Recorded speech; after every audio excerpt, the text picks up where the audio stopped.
Muy buenas y bienvenidos y bienvenidas a la resolución del reto de lengua castellana y literatura. Y para ello tengo a Elena Trujillo, que nos va a ayudar a tener un poco más en cuenta la resolución y también consejos para aprender un poco de los errores que hayamos tenido durante este examen.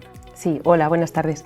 Espero que hayáis visto el examen, el reto que os propusimos, que lo hayáis leído, que hayáis disfrutado con el texto, porque la verdad tiene muchísimo para decir y por eso escogimos este.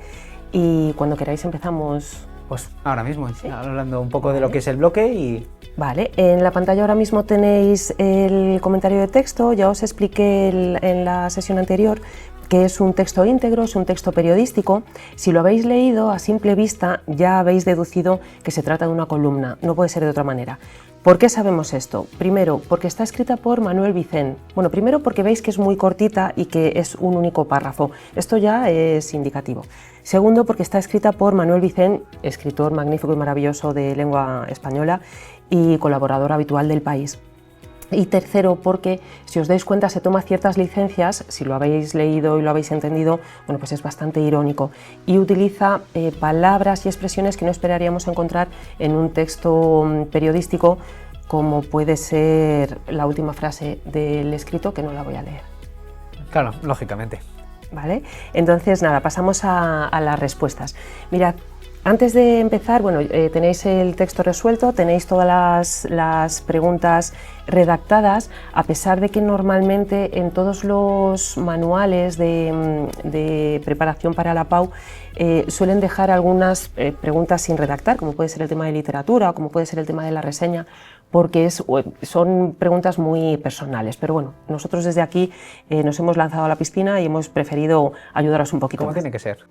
Entonces, lo primero que os queremos decir es, vosotros al enfrentaros al examen sabéis que tenéis 2 folios, ¿vale? Entonces, generalmente el miedo habitual que tenéis es que lengua castellana y literatura es una asignatura que es pues un poquito densa y pensáis que no va a caber todo en los 2 folios.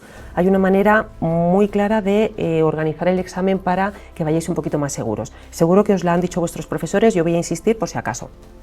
Primera cara del primer folio, comentario de texto, íntegra la cara. La A, la B y la C, que se hacen colocadas, se detallan en la primera cara, ¿vale? Le damos la vuelta a la hoja y tenemos el resumen. El resumen nos dicen que normalmente tiene que ser como un 30-40% del texto íntegro.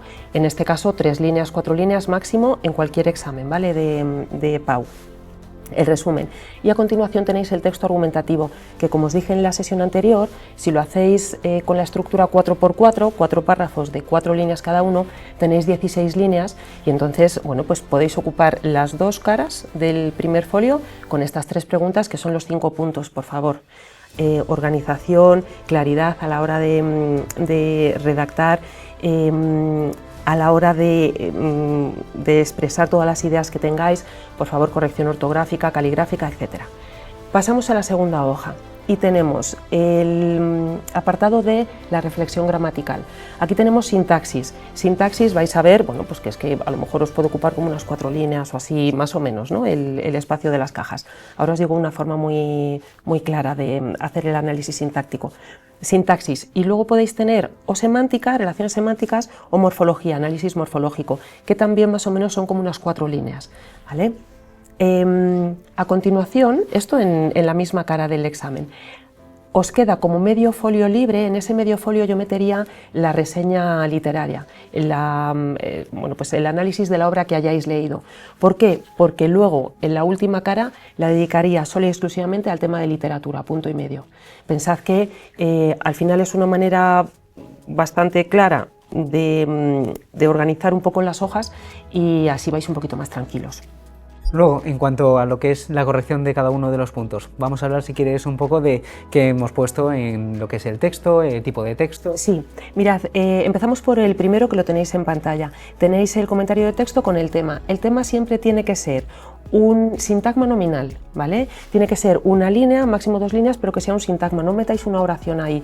Y por favor, esta pregunta o esta respuesta no se empieza con el tema del texto es, estáis perdiendo tiempo, estáis perdiendo espacio, y ya sabemos que es el tema porque es lo que os estamos preguntando. Directamente, en este caso, crítica a la situación social y política mundial, ¿vale? Tal cual. Pasamos a la pregunta B, por favor en orden, ¿eh? Pasamos a la pregunta B. Esta suele ser la que más os asusta porque son las características lingüísticas y estilísticas del texto. Si vosotros vais con la mente organizada y sabiendo muy bien lo que tenéis que poner aquí, es una pregunta muy fácil. No deja de ser un análisis del texto, es decir, yo le voy a demostrar al corrector que he entendido el texto y que he entendido no solo lo que pone en el texto, sino por qué el escritor lo ha escrito así. Entonces, empezamos de lo más general y luego vamos a lo más específico, a lo más particular. Lo más general, podemos hablar de si es un texto íntegro o un fragmento. Como veis, en la resolución os hemos marcado con negrita cada una de esas partes, ¿no? Para que las tengáis más claras. Si es un texto íntegro o un fragmento. Habláis de las propiedades textuales básicas y luego hacéis un comentario del nivel pragmático, es decir, qué intención tiene el texto, qué tipo de texto es, si es objetivo o subjetivo y por qué. Todo justificado y ejemplificado con datos del texto. A partir de ahí, funciones lingüísticas, importantísimas también. Si es un texto subjetivo en el que el autor lo que pretende es convencernos de algo, pues evidentemente expresiva, apelativa van a aparecer por ahí, ¿no? Por poner un ejemplo. A partir de ahí, lo que tenemos que hacer es el análisis de la estructura del texto, es decir, es un único estructura interna, estructura externa, es un único párrafo, son 2 párrafos, son 3 párrafos y el contenido que sea, ¿vale? Aquí lo tenéis también, es un texto inductivo, aquí lo tenéis bien estructurado y bien marcado para que lo veáis.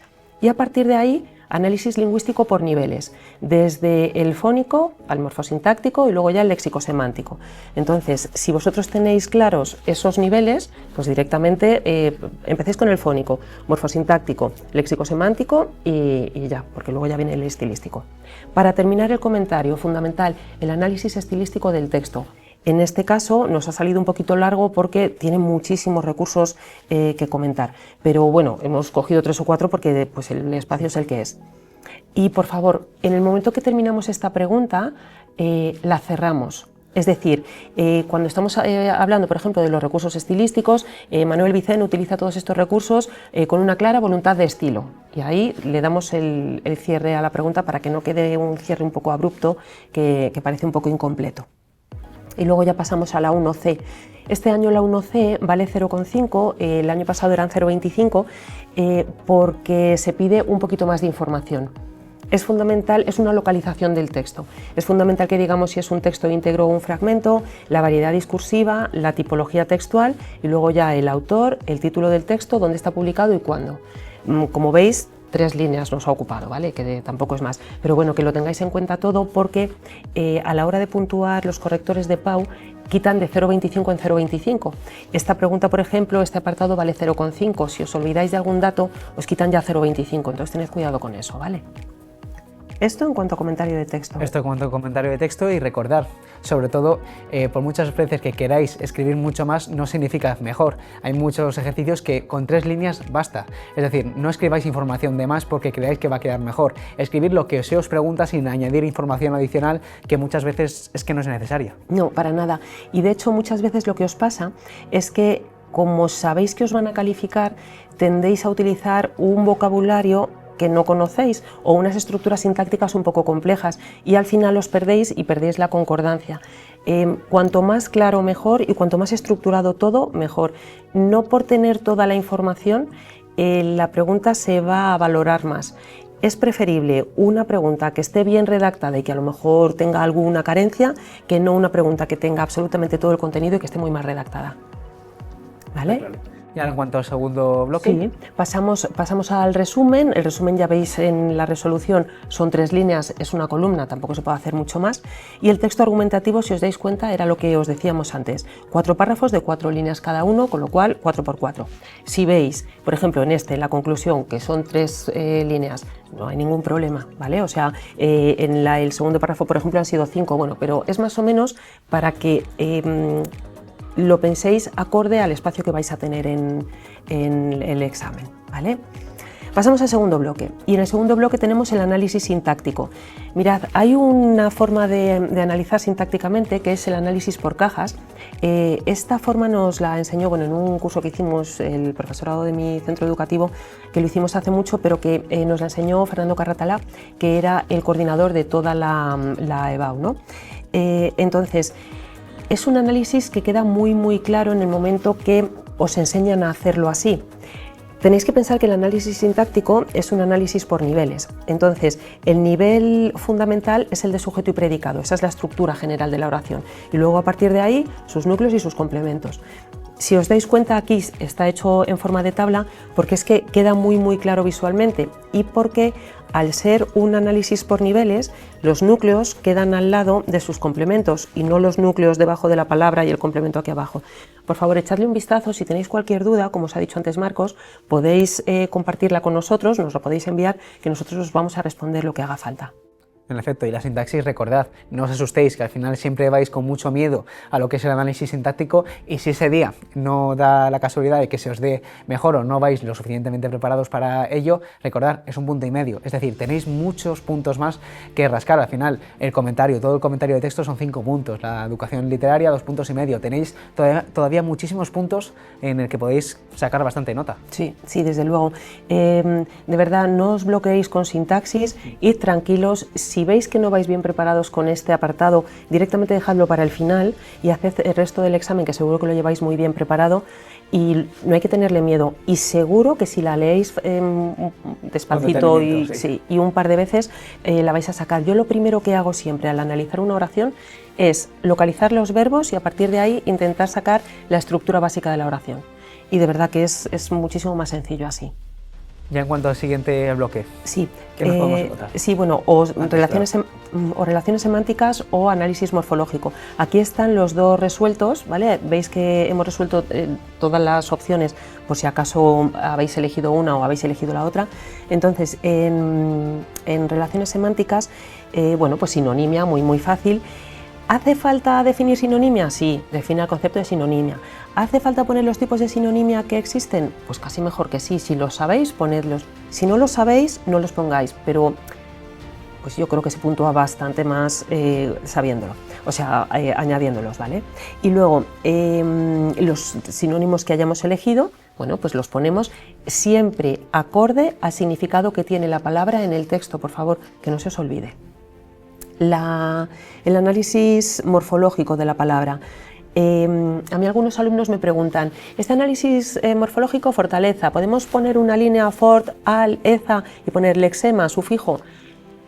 Por poder se puede, ahora no se puntúa igual. Si os dais cuenta, es un punto entero, ¿vale? Entonces, mirad cómo está resuelta en el reto, porque es muy fácil resolverlo así, son 3 líneas que os van a ocupar y realmente merece la pena. Bueno, cuando el corrector se encuentra en un examen no es lo mismo encontrarse todo así un poco mezclado y un popurrí ahí, un popurrí raro, a encontrárselo todo redactado y bien justificado, ¿vale? Entonces yo os recomiendo que lo hagáis así. Al final es un aspecto, sobre todo en morfología, que por comodidad en el día a día, por ejemplo, la palabra fortaleza lo ponemos todo junto y vamos poniendo el lexema, el prefijo, el sufijo, el morfema flexivo, y ahí lo dejamos hecho un poco extraño. Pero si dividimos la palabra por cada aspecto, va a ser mucho mejor, ya no solo para vosotros, para el corrector, que es que lo va a tener muy en cuenta, y luego a la hora de hablar de qué tipo de palabra es, no es obligatorio poner si es sustantivo o es adjetivo. Con decir palabra derivada por sufijación o prefijación procedente de la palabra X, pues ahí no estáis obligados a poner sustantivo o adjetivo o adverbio. Es decir, que si no estáis muy seguros de eso, no lo pongáis, porque a veces no es necesario. Cuidado con esto, indique la categoría gramatical. Sí, eso sí, al principio sí, pero después lo que es la palabra al final claro. No es obligatorio esa parte. Vale. Y luego ya pasamos al último bloque, el de educación literaria. Aquí realmente, bueno, pues ya sabéis, son temas de literatura. Cuanto más estudiados los tengáis, cuanto más redactados, manuscritos los tengáis, va a ser muchísimo más fácil para vosotros. Yo siempre recomiendo a mis alumnos que este año la decoración de su habitación sea una línea continua literaria.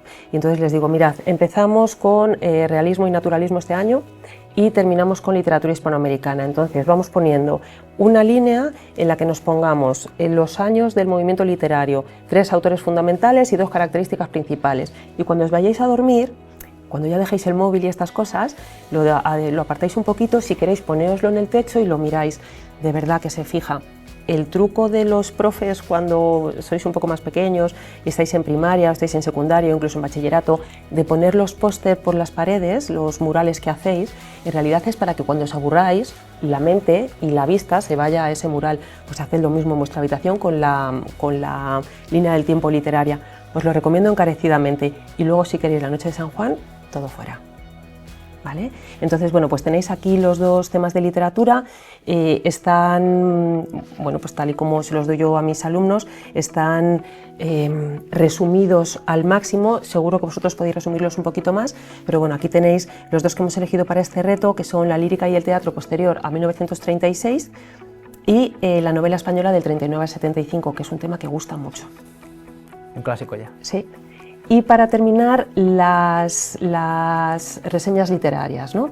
Estas reseñas literarias, ya os digo, yo a mis alumnos les enseño también a hacerlas en 4 párrafos, 4 líneas más o menos, para que ellos también organicen bien las hojas que tienen, para que ellos organicen bien las ideas. Entonces, en el primer párrafo lo que tienen que hacer es enunciar la obra que han leído. Pensad que los correctores no saben qué obra leéis vosotros. A los profesores se nos pide que en todo el instituto se lea la misma obra, pero no se nos especifica qué obra tiene que ser, solo los años entre los que puede estar publicada. Entonces, en el primer párrafo enunciamos la obra, el autor y la contextualizamos, tanto histórica como literariamente. Contexto histórico, contexto literario. Segundo párrafo, breve resumen del argumento. Por favor, esto no es una sinopsis. Mis alumnos lo que hacen es que buscan un resumen en internet y entonces me ponen el resumen, pero esos resúmenes suelen ser sinopsis, que no tienen el final. Entonces ya les digo que se nota que no han leído el libro, cuidado con esto. Breve resumen. En el tercer párrafo, aspectos llamativos de la obra, justificados y ejemplificados con la obra. Esto es lo que demuestra que habéis leído el libro, ¿vale? Y ya en el último párrafo, una conclusión que diga que la obra es magnífica y maravillosa porque es un clásico de la literatura española, fundamental para entender el movimiento literario en el que está inscrita, ¿vale? Ya con esto ya tendríamos lo que es la resolución de este examen de lengua castellana y literatura. ¿Algún otro consejo más para los alumnos a tener en cuenta a la hora de realizar su examen? Redacción, caligrafía, ortografía, vamos, lo de siempre. Id tranquilos, de verdad que lo vais a hacer muy bien, ya veréis. Sobre todo eso, esa tranquilidad que os queremos transmitir la Universidad Europea desde el principio de vuestros exámenes de acceso a la universidad y sobre todo eso, mucha suerte, mucha tranquilidad, que lo vais a hacer genial y que vais totalmente preparados. Mucha suerte.